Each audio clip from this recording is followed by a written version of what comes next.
आपका स्वागत है हमारे YouTube चैनल हॉरोस्कोप प्रियांशी में। प्लीज वीडियो को लाइक और चैनल को सब्सक्राइब जरूर करिएगा। जोर से बोले श्री शिवाय जय नमस्तुभ्याम। श्री कृष्णा, राधे राधे। आप सभी का इस चैनल पर बहुत बहुत स्वागत है। आज की इस वीडियो में मैं आप सभी को बुधवार व्रत की विधि बताने वाली हूँ। बुधवार के व्रत जो कि बहुत ही शुभ माने जाते हैं और घर में सुख समृद्धि, यश, वैभव और विशेषकर लक्ष्मी प्राप्ति के लिए और ज्ञान और बुद्धि विवेक की प्राप्ति के लिए इन व्रतों को किया जाता है। और इन व्रतों में भगवान गणेश की विशेष पूजा अर्चना की जाती है। तो इस वीडियो में बुधवार व्रत से संबंधित संपूर्ण जानकारी आपको मिलेगी, जैसे कि व्रत हमें कितने रहने चाहिए, कब से शुरू करने चाहिए व्रत, और व्रत में क्या हमें खाना चाहिए, इसका उद्यापन हमें किस प्रकार करना चाहिए। तो दोस्तों, बुधवार के व्रत आप किसी भी महीने के शुक्ल पक्ष से शुरू कर सकते हैं और ये कम से कम 7 रहे जाते हैं। इसके अलावा आप 11, 21, 51 जितना आपका सामर्थ्य हो और इच्छा हो आप उस हिसाब से रहें।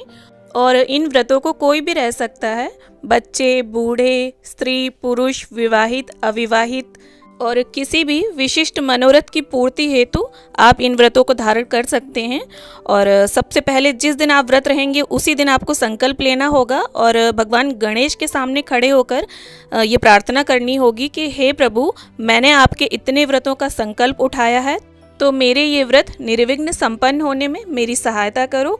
और उद्यापन की विधि किस प्रकार है वो भी मैं आपको आगे बता दूंगी। तो चलिए सबसे पहले देख लेते हैं पूजा हमें किस प्रकार करनी है। तो बुधवार के दिन सुबह सवेरे स्नान आदि कर्मों से निवृत्त होकर आप एक साफ सुथरी जगह चुन लें और देखिए यहाँ चौकी लगाकर लाल, पीला या हरा वस्त्र बिछा लें।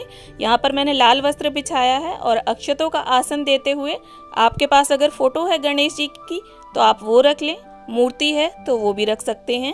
और इस पूजन को आप अपने घर के मंदिर में भी कर सकते हैं और अलग से चौकी लगाकर भी। और देखिए मेरे यहाँ आज गुड़हल का फूल खिला हुआ है तो मैं वो ले रही हूँ, क्योंकि गणपति जी को गुड़हल का फूल अत्यंत प्रिय है। और दोस्तों, आप हरे रंग के साफ सुथरे और धुले हुए वस्त्र धारण करके इस पूजन को करें। तो चलिए अब हम पूजा सामग्री देख लेते हैं। पूजा सामग्री बहुत थोड़ी सी होती है और पूजा भी बहुत सरल साधारण सी होती है। इसमें आप देखिए इस तरह से आपको थोड़े से हरे मूंग लेने हैं।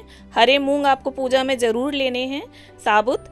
और इसके बाद अक्षत जो टूटे नहीं होने चाहिए बिल्कुल भी, और रोली ले सकते हैं या लाल चंदन ले सकते हैं, कुमकुम भी ले सकते हैं।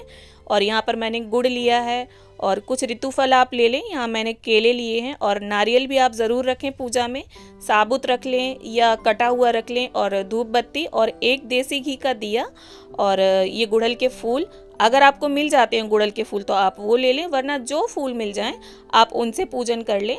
और यहाँ देखिए कलावा लिया है मैंने पीला, और एक यज्ञोपवीत आप ले लें।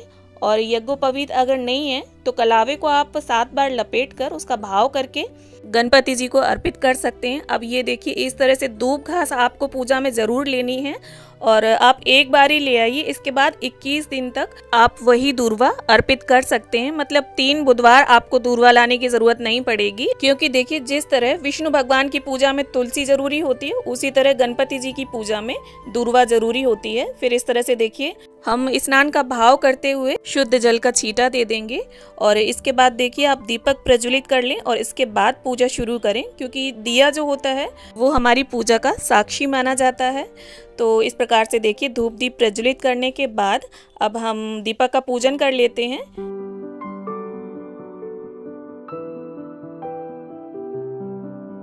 और इसके बाद गणपति जी का रोली से टीका करके अक्षत समर्पित कर देंगे।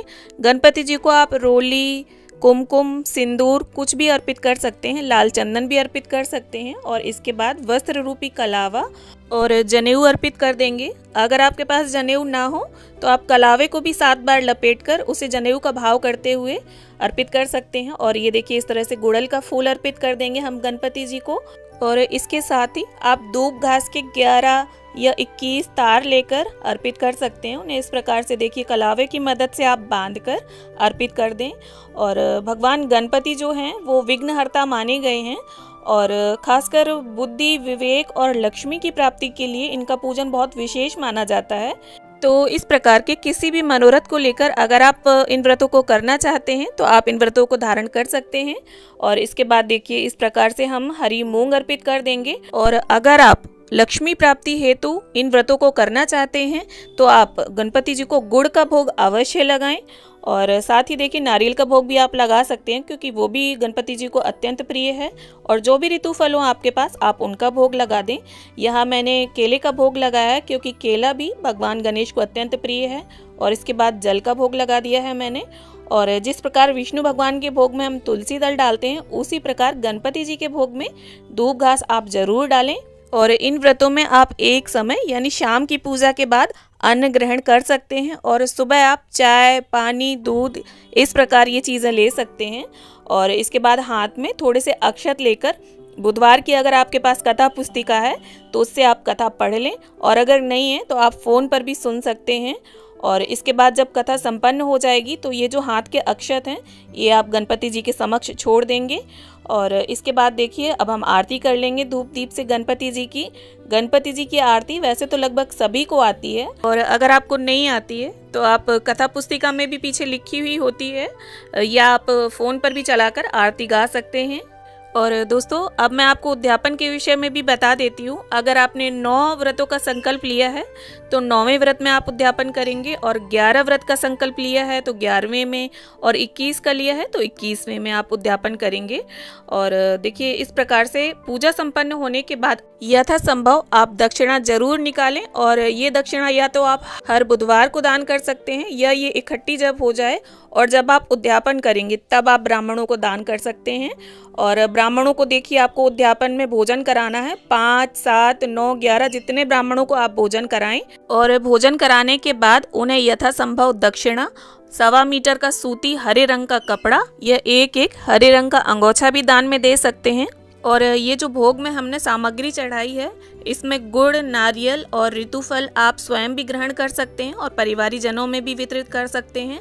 और ये जो साबुत मूंग होगी इसे आप गाय को दे दें। उम्मीद करती हूँ वीडियो आप सभी को पसंद आया हो। वीडियो अगर अच्छा लगा हो तो इसे लाइक करें, शेयर करें और चैनल को सब्सक्राइब करना ना भूलें। तो मिलते हैं अगले वीडियो में। Thanks for watching. तब तक आप देखते रहिए आपका अपना YouTube चैनल हॉरोस्कोप प्रेयांशी।